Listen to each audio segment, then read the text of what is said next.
بابا آپ ایک بار اس سے مل تو لیں، میں نے اپنے باپ سے التجائیہ لہجے میں کہا تھا، منت کی تھی۔ کہنے لگے مجھے کسی آوارہ گرد سے نہیں ملنا، اگر وہ لڑکا یہاں گھر کے آس پاس بھی نظر آیا تو میں اس کو پولیس کے حوالے کر دوں گا۔ وہ بہت غصے میں تھے۔ میں نے کہا بابا ایک بار اس سے مل کے تو دیکھیں، وہ اتنا بھی برا نہیں ہے، وہ میرے لیے خود کو بدلنے کے لیے تیار ہے، آپ اسے ایک موقع تو دیں بابا۔ میں نے روتے ہوئے ان کی منت کی تھی۔ وہ کہنے لگے عزت دار لوگ ہیں ہم، میری ایک بات یاد رکھنا اریبہ، تم میری بیٹی ہو، ملک شمشیر کی بیٹی، میری خاندان میں معاشرے میں ایک عزت ہے، ایک مقام ہے، تمہاری شادی میں ایک آوارہ گرد لڑکے سے نہیں کر سکتا۔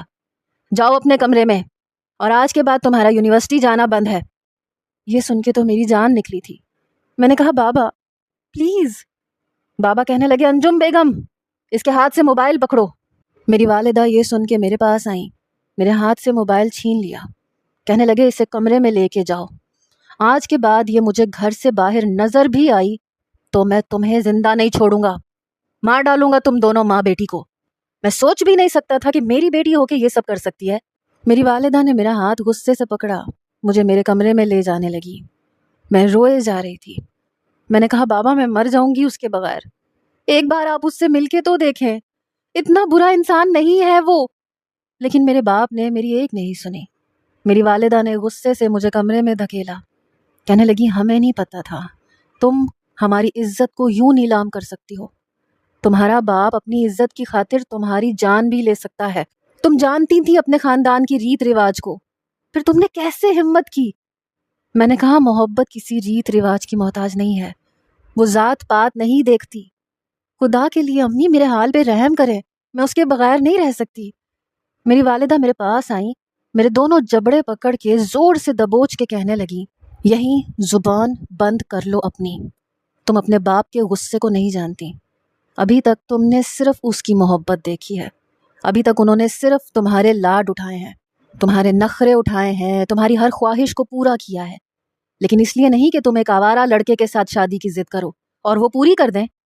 میں نے کہا وہ آوارہ نہیں ہے اماں، وہ میرے لیے خود کو بدلنے کے لیے تیار ہے۔ میری والدہ کہنے لگی کیا ہے اس کے پاس؟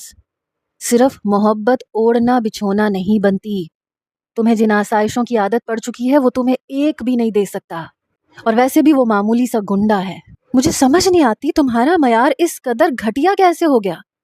یہ کہہ کے میری والدہ کمرے سے باہر چلی گئیں، دروازہ بند کیا، باہر سے لاک کر دیا، مجھے اپنے ہی گھر میں اپنے ہی کمرے میں قید کر دیا گیا۔ نہ میرے پاس فون تھا کہ میں اشر کو کچھ بتا سکتی۔ میں اشر سے بہت محبت کرتی تھی، وہ یونیورسٹی میں میرے ساتھ پڑھتا تھا، لیکن یونیورسٹی میں اس کا پورا گروپ بدماش گروپ کے نام سے مشہور تھا۔ شروع میں تو مجھے وہ ایک آنکھ نہیں بھاتا تھا، کیونکہ ہر کمزور لڑکے کا گریبان اس کے ہاتھ میں آئے روز ہوتا تھا، دھمکیاں دیتا تھا۔ میں بھی اسے پسند نہیں کرتی تھی۔ ایک بار اس نے مجھ سے نوٹس مانگے، لیکن میں نے اسے صاف انکار کر دیا۔ وہ مجھے حیرت سے دیکھنے لگا، کیونکہ آج تک جب بھی وہ کسی بھی لڑکی سے نوٹس مانگتا تھا تو وہ لڑکی ہو یا لڑکا انکار نہیں کرتا تھا، سب اس سے ڈرتے تھے۔ لیکن بہرحال میں ایک امیر باپ کی بیٹی تھی، اس لیے مجھے اس سے ڈر نہیں لگتا تھا، اور میں اچھی بھی تھی۔ کہنے لگا تم مجھے انکار کر رہی ہو؟ مجھے؟ میں نے کہا کیوں؟ تمہیں انکار نہیں کر سکتی میں؟ دیکھو تم کسی امیر گھرانے سے تعلق نہیں رکھتے جو میں تمہاری بدتمیزیاں سنوں گی۔ میں تم سے کیوں ڈروں؟ میرا باپ بہت امیر ہے، میرے ساتھ کچھ بھی کرنے سے پہلے یہ سوچ لینا کہ اینٹ کا جواب پتھر سے ملے گا۔ میری بات سن کے ہنسنے لگا، کہنے لگا یہ تو تمہارا باپ ہے، تم کیا ہو؟ دیکھو باپ کا روب جھاڑنے والے لوگ مجھے بالکل پسند نہیں۔ پھر کہنے لگا مت دو، ویسے بھی تم اتنا اچھا تو پڑھتی ہو نہیں، نہ ہی تمہارے نوٹس اتنے آؤٹ کلاس ہوتے ہیں کہ اشر انصاری تمہارے نوٹس کے پیچھے مرتا پھر ہے۔ میں نے کہا تو پھر میرا پیچھا کیوں کر رہے تھے؟ تم تو ویسے بھی کسی سے بھی نوٹس لے سکتے ہو، اور اس سے اچھے لے سکتے ہو۔ میرا یہ کہنا تھا کہ مجھے غور سے دیکھنے لگا، پھر مسکرانے لگا، پھر مجھے کہنے لگا کہ بتاؤں گا کسی دن، تمہارے پیچھے آنے کی وجہ بھی تمہیں بتاؤں گا، خیر ابھی تو جاؤ۔ یہ کہہ کے وہ میرے راستے سے پیچھے ہٹ گیا۔ میں آگے بڑھ گئی، میری دوست میرے ساتھ تھی، کہنے لگی اس سے مت الجھا کرو، یہ اچھا لڑکا نہیں ہے۔ میں نے کہا میں کیوں اس سے ڈر کے رہوں؟ وقت کچھ ایسے ہی آگے بڑھ رہا تھا، لیکن اس کے بعد میں نے دیکھا کہ جب بھی وہ مجھے دیکھتا تھا سیدھا ہو کے کھڑا ہو جاتا، اپنی شرٹ کے اوپر کے کھلے ہوئے بٹن بند کر لیتا، اپنی شرٹ کو پینٹ کے اندر کر لیتا۔ میں حیران ہوتی تھی کہ مجھے دیکھ کے سیدھا الف کیوں بن جاتا ہے، اتنی شرافت مجھے کیوں دکھا رہا ہے۔ یونیورسٹی میں مختلف قسم کے لڑکوں کے گروپس تھے، ان میں سے کچھ ایسے گروپس بھی تھے جو آپس میں آئے دن دنگا فساد کرتے رہتے تھے۔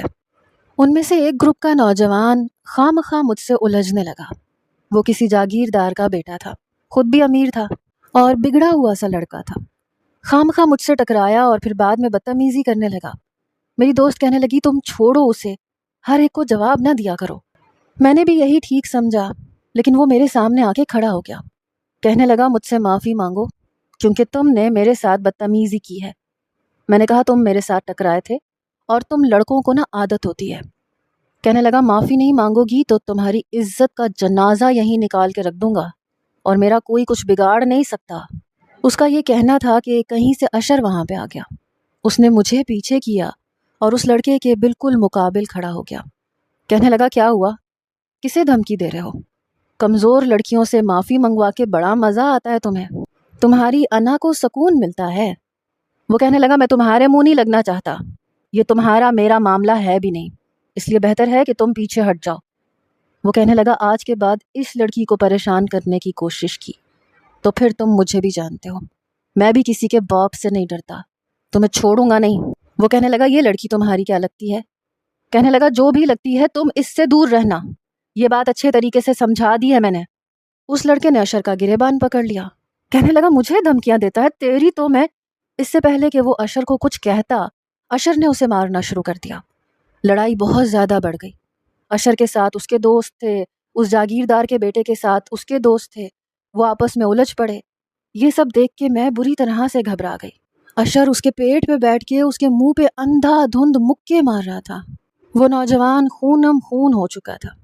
کچھ ہی دیر میں وہاں پولیس آ گئی، سب نوجوانوں کو اپنے ساتھ پکڑ کے پولیس اسٹیشن لے گئی، لیکن وہ زمیندار کا بیٹا فوراً چھوٹ گیا۔ اشر 2 دن بعد جیل سے باہر آیا، لیکن وہ ابھی بھی اپنے موقف پہ قائم تھا۔ اس زمیندار کے بیٹے کو کہنے لگا اس بار تو نے صرف مار کھائی ہے، اگلی بار اس لڑکی کے آس پاس نظر آیا تو جان سے جائے گا۔ میں حیران تھی کہ وہ میرے لیے یہ سب کیوں کر رہا ہے۔ کچھ دن بعد میں اس کے پاس گئی تو فوراً سے سیدھا کھڑا ہو گیا، اپنی شرٹ کے اوپر کے بٹن بند کر لیے۔ میں نے کہا مجھے تم سے کچھ بات کرنی ہے۔ میری بات سن کے اسے حیرت ہوئی، کہنے لگا مجھ سے کیا بات کرنی ہے؟ میں نے اس کے دوستوں کی طرف دیکھا، میں نے کہا اکیلے میں بات کرنی ہے۔ یہ سن کر وہ اور بھی زیادہ حیران ہوا کیونکہ میں اس سے اکیلے میں بات چیت کرتی ہی نہیں تھی۔ کہنے لگا ٹھیک ہے کینٹین چلتے ہیں۔ میں اس کے ساتھ کینٹین چلی گئی۔ ایک ٹیبل پہ وہ میرے سامنے بیٹھ گیا، کہنے لگا کچھ کھاؤ گی، منگواؤں تمہارے لیے کچھ؟ میں نے کہا نہیں مجھے کچھ کھانا نہیں ہے، مجھے تم سے یہ پوچھنا ہے کہ میرے لیے تم اس جاگیردار کے ساتھ کیوں الجھ رہے تھے؟ میری بات سن کے اس نے نظریں چرائیں، کہنے لگا سچ بتاؤں گا تو تمہیں برا لگ جائے گا۔ میں نے کہا پھر بھی مجھے بتاؤ۔ کہنے لگا تم مجھے اچھی لگتی ہو۔ یہ بات سن کے میں بری طرح سے گھبرائی، میں فوراً سے کھڑی ہو گئی۔ کہنے لگا بات تو پوری سن کے جاؤ، میں تم سے محبت کرتا ہوں۔ میں نے کہا دیکھو مجھے ایسی باتیں پسند نہیں ہیں۔ کہنے لگا میں تمہارے لیے اپنے آپ کو بدل کے رکھ دوں گا اگر تم میرا ساتھ دینے کا وعدہ کرو تو۔ لیکن میں وہاں سے اٹھ کے واپس چلی گئی۔ گھر آ کے بھی میں اس کے بارے میں سوچنے لگی۔ اس کے بعد تو جیسے وہ میرا محافظ بن گیا، کوئی مجھے کچھ بھی کہتا وہ میرے سامنے کسی ڈھال کی طرح سے کھڑا ہو جاتا، مجھ پہ آنچ بھی نہیں آنے دیتا تھا۔ پتہ نہیں کیوں لیکن میرے دل میں بھی اس کے لیے ایک سافٹ کارنر بن چکا تھا۔ ایک بار میں نے دل کے ہاتھوں مجبور ہو کے اسے کہہ دیا کہ تم مجھے اچھے لگتے ہو لیکن میرا باپ کبھی بھی تمہارے ساتھ شادی کے لیے رضامند نہیں ہوگا جب تک کہ تم اپنے آپ کو بدل نہ لو۔ کہنے لگا تم بس ایک بار کہہ کے تو دیکھو، میں اپنی ساری زندگی بدل کے رکھ دوں گا۔ میں نے کہا تم اچھا پڑھو، تمہارا رزلٹ اچھا آئے گا، جاب اچھی ملے گی، جب جاب اچھی ہوگی تو میں اپنے بابا کو راضی کر سکوں گی۔ میرے کہنے کی دیر تھی کہ اس نے پڑھائی پر پوری توجہ دینی شروع کی، اچھے سے پڑھنے لگا۔ میں بہت خوش تھی۔ اب ہم یونیورسٹی میں ایک دوسرے سے باتیں کرتے تھے۔ اس کا پہننا، اوڑھنا، کافی حد تک بدل گیا تھا، وہ خود کو کافی حد تک بدل رہا تھا۔ یہ دیکھ کر کیسے ممکن تھا کہ میرے دل میں اس کے لیے محبت نہ پلتی۔ میں اس کی محبت میں آگے بڑھتی ہی چلی گئی۔ اب ہم لوگ باہر ریسٹورنٹس میں بھی ملنے لگے، میں اس کے گھر بھی کافی بار اس کے ساتھ چلی جاتی تھی۔ زندگی بہت اچھی لگ رہی تھی۔ وہ ایک متوسط گھرانے سے تعلق رکھتا تھا، میں نے کبھی ایسی زندگی نہیں گزاری تھی، اس لیے میرے لیے یہ سب کچھ ایک ایڈونچر تھا، ایک خوبصورت ایڈونچر۔ لیکن میں نہیں جانتی تھی کہ میرے والد مجھے اس کے ساتھ بائک پہ گھومتے پھرتے دیکھ لیں گے۔ ایک بار میرے والد نے مجھے اس کے ساتھ بائک پہ گھومتے پھرتے ہوئے دیکھ لیا۔ پھر جب شام کو میں گھر آئی تو وہ مجھے بہت غصے میں دیکھ رہے تھے، کہنے لگے کس کے ساتھ گھومتی پھر رہی ہو؟ کون ہے وہ آوارہ لڑکا؟ یہ سن کے تو جیسے میری جان نکل گئی۔ میں نے اس کے بارے میں جب سب کچھ بتایا تو میرے بابا تو غصے سے بپھر گئے۔ میں نے کہا وہ میری خاطر خود کو بدل لے گا۔ میرے بابا اس کی ساری انکوائری نکلوا چکے تھے۔ وہ ایک معمولی سے سرکاری آفیسر کا بیٹا تھا، آوارہ لڑکوں میں اٹھتا بیٹھتا تھا، تھوڑا دادا گیر ٹائپ قسم کا تھا۔ وہاں کا ماحول بھی ایسا ہی ہوتا ہے، گالم گلوچ عام بات تھی، اس لیے اس کی زبان ایسی ہی تھی۔ لیکن میں جانتی تھی کہ وہ میرے لیے خود کو بدل رہا ہے، لیکن میرے باپ کا اسے دیکھنے کا نظریہ بالکل الگ تھا۔ جب میں نے یہ بات اشر سے روتے ہوئے کہی تو وہ بہت پریشان ہو گیا، کہنے لگا میں تمہیں نہیں چھوڑ سکتا، تمہارے لیے سب سے لڑ جاؤں گا، تمہارے باپ سے بھی۔ ان سے کہو میں چند روز میں اپنے اماں ابا کو رشتے کے لیے لے کے آ رہا ہوں، وہ انکار نہ کریں۔ شادی میں تم سے تب کروں گا جب تمہارے قابل ہو جاؤں گا۔ میں بہت محنت کروں گا اریبہ، میں جان توڑ محنت کروں گا۔ اس نے میرا ہاتھ پکڑ کے مجھے یقین دلانے کی کوشش کی۔ مجھے تو یقین تھا، لیکن میں اپنے باپ کو نہیں سمجھا پا رہی تھی۔ جب یہی بات میں نے اپنے بابا سے کہی تو انہوں نے مجھے کمرے میں بند کر دیا، مجھ سے فون تک چھین لیا۔ لیکن بات یہیں تک محدود نہیں رہی۔ رات کو جب میرے والد کھانا لے کے میرے کمرے میں آئے تو میں نے کھانا کھانے سے انکار کر دیا۔ کہنے لگے وہ جیل میں بند ہے۔ یہ سن کے میری جان نکلی تھی۔ میں نے کہا بابا آپ نے اسے جیل میں بند کروا دیا؟ کہنے لگے ہاں، بہت بدمعاشی دکھا رہا تھا۔ اب جب تک تمہارا نکاح نہیں ہو جاتا تم اسی کمرے میں بند رہو گی، اور اب اگر تم نے نکاح سے انکار کیا تو یاد رکھنا تمہارا انکار اس کی جان لے سکتا ہے۔ یہ سن کر میرے تو ہوش ہی اڑ کے رہ گئے۔ میں روتی رہی، اپنے بابا کی منت کرتی رہی، لیکن وہ کھانے کی ٹرے رکھ کے چلے گئے۔ کہنے لگے اگر تم کھانا نہیں کھاؤ گی تو جیل میں اسے بھی کھانا نہیں ملے گا۔ میں نہیں جانتی تھی کہ میرا باپ میرے ساتھ یہ سب کچھ بھی کر سکتا ہے۔ مجھے نہیں پتا تھا کہ وہ میرا نکاح کس سے کروا رہے تھے۔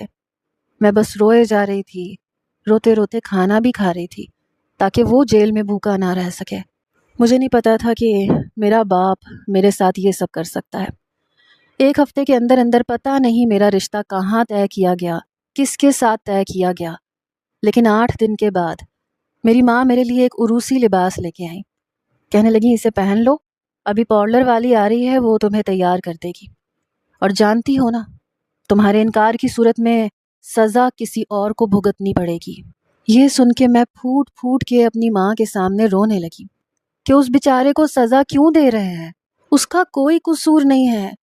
میری ماں کہنے لگی قصور تمہارا ہے، تمہیں پتا ہونا چاہیے تھا کہ تمہارا باپ کبھی تمہاری شادی تمہاری خاندان سے باہر نہیں کرے گا، پھر کیسے تم نے محبت کر لی؟ بہرحال میں اس کے لیے کسی اور کی دلہن بن گئی، ملک شاہ زین کی بیوی۔ نکاح کے ایجاب و قبول کے بعد میں کمرے سے باہر آئی اور یوں تھی جیسے بے جان وجود۔ سہیلیوں نے، کزنوں نے مجھے پکڑ رکھا تھا۔ باہر میرے گھر کے بہت وسیع و عریض لان میں میری شادی کی تقریب کی سجاوٹ کر رکھی تھی۔ تب پہلی بار میں نے اس شخص کو دیکھا، پتہ نہیں کون تھا، لیکن اس وقت وہ میرا محرم بن چکا تھا۔ میں کسی بے جان وجود کی طرح اس کے پاس بیٹھ گئی۔ میں نہیں جانتی تھی کہ میری زندگی میں اب کیا ہونے والا ہے۔ اتنا پتہ تھا کہ جیسے ہی اشر جیل سے نکلے گا آرام سے نہیں بیٹھے گا، وہ تو ایک ہنگامہ کھڑا کر دے گا، پتہ نہیں کیا ہوگا۔ آنسو تب تک میری آنکھوں سے بہہ رہے تھے۔ کھانا کھایا گیا، دودھ پلائی کی رسم ہوئی، لیکن میرے چہرے پہ ذرا مسکراہٹ نہیں آ رہی تھی، آنسو بہے جا رہے تھے۔ رخصتی کے وقت جب میری ماں میرے ساتھ لگی تو میں رونے لگی۔ خلاف توقع میرے باپ کی آنکھوں میں بھی آنسو تھے۔ مجھے اپنے ساتھ لگا کے کہنے لگے، میں تمہارا باپ ہوں، تمہارا دشمن نہیں ہوں۔ وہ لڑکا تمہارے قابل نہیں تھا، اس لیے جس کے ساتھ میں تمہیں سونپ رہا ہوں یہ بہت اچھا انسان ہے۔ اپنے باپ کو غلط مت سمجھنا اور میری عزت رکھنا، کیونکہ بیٹی اگر بغاوت کرے تو ماں باپ زندہ بھی ہوں تو مر جاتے ہیں۔ میں نے کچھ نہیں کہا، چپ چاپ اس شخص کی گاڑی میں بیٹھ کے چلی گئی جو پھولوں سے سجی ہوئی تھی، لیکن میرا دل اندر سے بالکل مر چکا تھا۔ میں اس شخص کے بنگلے میں پہنچی تو بہت اچھا استقبال کیا گیا۔ نہ میں نے آج سے پہلے اس شخص کو دیکھا تھا، نہ کبھی اس کے گھر والوں سے ملی تھی، پتہ نہیں کون لوگ تھے۔ میری ساس مجھے میرے کمرے میں بٹھا کے آئیں، کہنے لگی شاہزین کچھ دیر میں آئے گا، ابھی تو اس کے کزنز اور اس کے دوست اس کا پیچھا نہیں چھوڑیں گے، تم تب تک آرام سے بیٹھو، کسی چیز کی ضرورت ہو تو مجھے بتا دینا، میں ملازمہ سے منگوا دیتی ہوں۔ پہلے ہی کمرے میں روم فریج تھا جسے کھول کے میری ساس نے دکھایا تو وہ مختلف چیزوں سے بھرا پڑا تھا۔ کہنے لگی جو جی چاہے اٹھ کے کھا لینا، تمہارا اپنا ہی کمرہ ہے اور تمہارا اپنا گھر ہے۔ یہ کہہ کے وہ کمرے سے واپس جا چکی تھی۔ تقریباً 1.5 گھنٹے بعد وہ نوجوان میرے کمرے میں آیا تھا۔ کمرے کا دروازہ بند کیا، اپنی شیروانی کے بٹن کھولنے لگا۔ کچھ دیر میں شیروانی اتار کے اس نے ہینگر میں لٹکائی، الماری میں ڈال دی، پھر ایک گہری سانس لے کے میرے سامنے بیٹھ گیا۔ پھر وہ مجھے کچھ دیر دیکھتا رہا، کہنے لگا، تصویر سے زیادہ حسین ہے آپ اریبہ، بڑے دھیمے لہجے میں اس نے کہا تھا۔ میری آنکھوں سے بہتے آنسو دیکھ کے کہنے لگا، بڑا تکلیف دہ مرحلہ ہوتا ہے اپنے ماں باپ کو چھوڑ کے ایک اجنبی کے ساتھ رخصت ہو کے اس کے گھر آ جانا، میں سمجھ سکتا ہوں۔ یہ کہتے ہوئے اس نے میرے ہاتھ کے اوپر اپنا ہاتھ رکھا۔ میں نے فوراً سے ہاتھ پیچھے کر لیا۔ میری اس بے ساختہ حرکت پہ وہ مسکرایا تھا، کہنے لگا، ایسا ہوتا ہے جب پہلی بار کوئی لڑکی کو چھوئے تو وہ ایسے ہی ریئیکٹ کرتی ہے۔ میرا ہاتھ پکڑ کے ہاتھوں میں پہنی چوڑیاں دیکھنے لگا، کہنے لگا، بہت خوبصورت چوڑیاں ہیں آپ کی، اور آپ کا ہاتھ بھی۔ میں ابھی بھی اپنا ہاتھ اس کے ہاتھ سے کھینچنے کی کوشش کر رہی تھی، لیکن اس کی گرفت مضبوط ہوئی تھی۔ کہنے لگا، ایک تو آپ شمشیر انکل کی اکلوتی بیٹی ہیں، لاڈلی بھی ہیں، ظاہر سی بات ہے نخرے والی بھی ہوں گی۔ اپنے دوسرے ہاتھ کی انگلی سے وہ میری چوڑیوں کو آگے پیچھے کر رہا تھا، ساتھ میں مجھ سے باتیں بھی کر رہا تھا۔ کہنے لگا، میں بہت سمپل سا انسان ہوں، سادہ سا، نوک جھونک کرنے کی مجھے عادت نہیں ہے، آپ کو کبھی بھی مجھ سے ایسی شکایت نہیں ہوگی۔ پھر میرے ہاتھ کی پشت پہ اپنی انگلی پھیرنے لگا۔ میں اپنا ہاتھ اس سے پیچھے کرنے لگی تو اس نے اپنا دوسرا ہاتھ بھی میرے اسی ہاتھ پہ رکھ دیا۔ میرا ایک ہاتھ وہ اپنے دونوں ہاتھوں میں لے چکا تھا۔ کہنے لگا، یار اتنی نروس کیوں ہو رہی ہیں؟ آپ کا ہاتھ بالکل برف کی مانند ٹھنڈا ہو گیا ہے، ایسے کیسے چلے گا؟ آہستہ آہستہ اس کی آنکھوں میں وارفتگی بڑھ رہی تھی اور میری جان نکل رہی تھی۔ اس کے ہاتھوں کی حدت سے میرا ہاتھ کچھ نارمل ہو چکا تھا۔ پھر اس نے اپنا ہاتھ اوپر اٹھایا، اپنی جیب میں ڈالا، ایک چھوٹی سی ڈبیا نکالی، اس میں ایک ڈائمنڈ کی رنگ تھی، وہ اس نے میری انگلی میں پہنا دی۔ کہنے لگا، ریبا میری بات سنیں، آپ گھبرائیں مت، ہم ایک اچھے دوست بھی بن سکتے ہیں۔ آپ یوں گھبرائیں گی تو شاید میں آپ کے قریب بھی نہیں آ پاؤں گا، کیونکہ میں ان مردوں میں سے نہیں ہوں جو عورت کی گھبراہٹ کی پرواہ کیے بغیر بس اپنے جذبات کو اہمیت دیتے ہیں۔ میرے نزدیک عورت کا کمفرٹیبل ہونا بہت ضروری ہے۔ یہ کہتے ہوئے اس نے میرے ہاتھ کو پکڑ کر اپنے گرم ہاتھوں سے نارمل کرنے کی کوشش کی، لیکن میرا دل ہر جذبے سے عاری تھا۔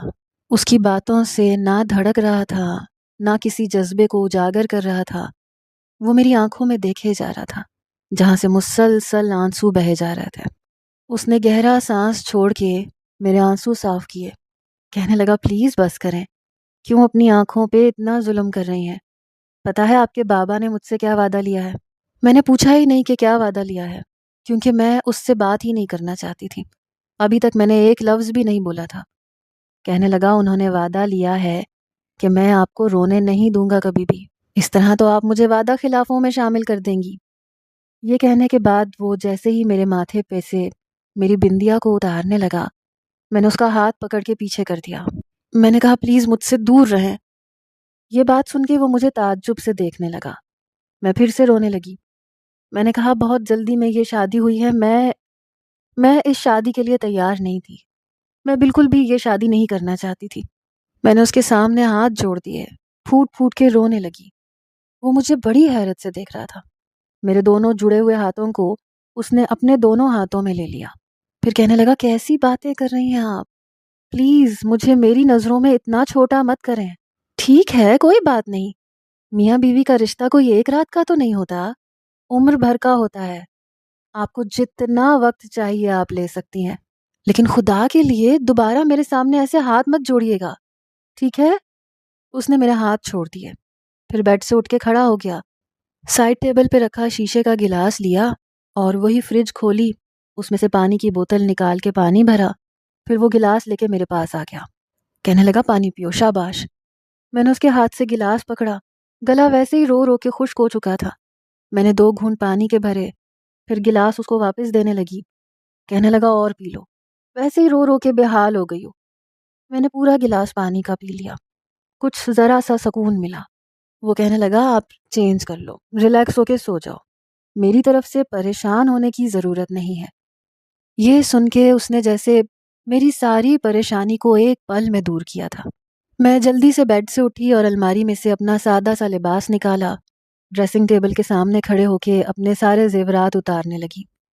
وہ مجھے یہ سب کچھ کرتے ہوئے دیکھ رہا تھا۔ جب تک میں نے جلدی جلدی اپنی ساری جیولری اتار کے ڈریسنگ ٹیبل پہ رکھی اور پھر جب تک میں اپنا لباس تبدیل کر کے اور منہ ہاتھ دھو کے باہر آئی تو تب تک وہ میری ساری جیولری کو واپس ڈبوں میں رکھ چکا تھا اور سب کچھ بڑے اچھے طریقے سے کر رہا تھا۔ میں سمجھ گئی کہ وہ نفاست پسند ہے، چیزوں کو اپنی جگہ پہ پسند کرتا ہے۔ میں نے اپنے بازو پہ اپنا عروسی لباس ٹانگ رکھا تھا۔ مجھے واش روم سے باہر آتے دیکھ کے اس نے میرا عروسی لباس جلدی سے مجھ سے لے لیا اور پھر اسے بھی بڑے طریقے سے ہینگر میں ٹانگ کے رکھ دیا، پھر اپنا آرام دہ لباس لے کے واش روم میں چلا گیا۔ میں بیڈ پہ لیٹ چکی تھی، سردی بھی لگ رہی تھی، اسی لیے میں نے خود پہ کمفرٹر لے لیا اور آنکھیں بند کر کے لیٹ گئی۔ دروازہ بند ہونے پہ مجھے یہ پتا چلا کہ وہ واش روم سے باہر آ چکا ہے۔ میری جان اس وقت نکلی جب وہ بیڈ پہ میرے برابر میں آ کے لیٹا۔ میں نے پلٹ کے دیکھا تو وہ کمفرٹر لے رہا تھا۔ تو کیا وہ مجھ سے جھوٹ بول رہا تھا؟ مجھے جاگتا دیکھ کے کہنے لگا دیکھو میں صوفے پہ نہیں سو سکتا، مجھے بالکل بھی عادت نہیں ہے اور میں آپ کو پریشان نہیں کروں گا، آپ میری طرف سے بالکل ٹینشن فری ہو کے سو جائیں۔ یہ کہہ کے اس نے لیمپ بند کر دیا۔ کمرے میں بالکل اندھیرا ہو چکا تھا اور میرا دل خوف کے مارے دھڑکے جا رہا تھا۔ کیا خبر آدھی رات کو وہ اپنا حق لینے کے لیے میرے قریب آ جائے، لیکن ایسے نہیں ہوا۔ صبح جب میری آنکھ کھلی تو وہ اٹھ چکا تھا، نہا کے کپڑے بھی تبدیل کر چکا تھا، ڈریسنگ ٹیبل کے سامنے کھڑا ہوا اپنے بال بنا رہا تھا۔ میں نے موندی موندی آنکھوں سے اسے دیکھا۔ مجھے جاگتا دیکھ کے وہ شیشے سے مجھے دیکھ کے مسکرانے لگا، پھر کہنے لگا اریبا اٹھ جائیے، تیار ہو جائیں، ہمیں ناشتے پہ باہر جانا ہے۔ میں فوراً سے اٹھ گئی۔ جب تک میں اٹھ کے کھڑی ہوئی وہ الماری میں سے میرے لیے ایک فینسی لباس نکال کے بیڈ پہ رکھ چکا تھا، پھر کہنے لگا یہ پہن لیجیے گا۔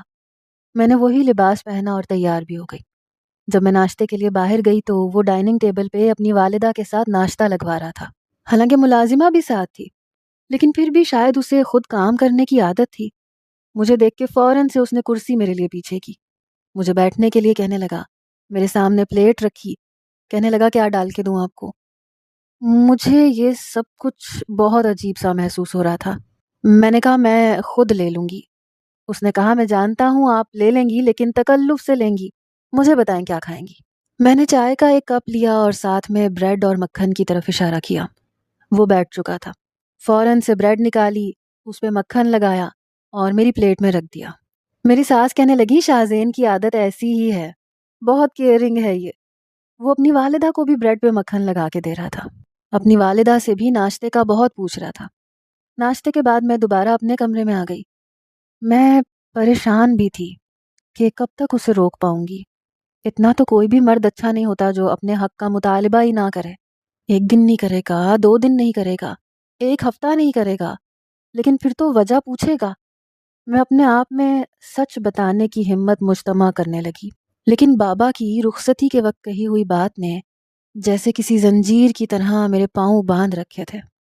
کچھ دیر بعد میری ساس نے ولیمے کا بہت خوبصورت سا جوڑا میرے کمرے میں رکھا، مجھ سے کہنے لگیں کہ میں اسے پہن لوں۔ میں نے بھی جوڑا پہن لیا۔ شاہزین مجھے خود پارلر پر چھوڑ کے آیا تھا۔ میرے پاس اپنا فون نہیں تھا، مجھے اشر سے رابطہ کرنا تھا کہ بابا نے اسے جیل سے چھڑوا دیا یا نہیں۔ تب تک پارلر والی مجھے تیار کر چکی تھی۔ ولیمے کا فنکشن بہت بڑے ہوٹل میں کیا گیا تھا۔ اپنے والدین کو دیکھ کے میں نے اپنا رخ بدل دیا تھا۔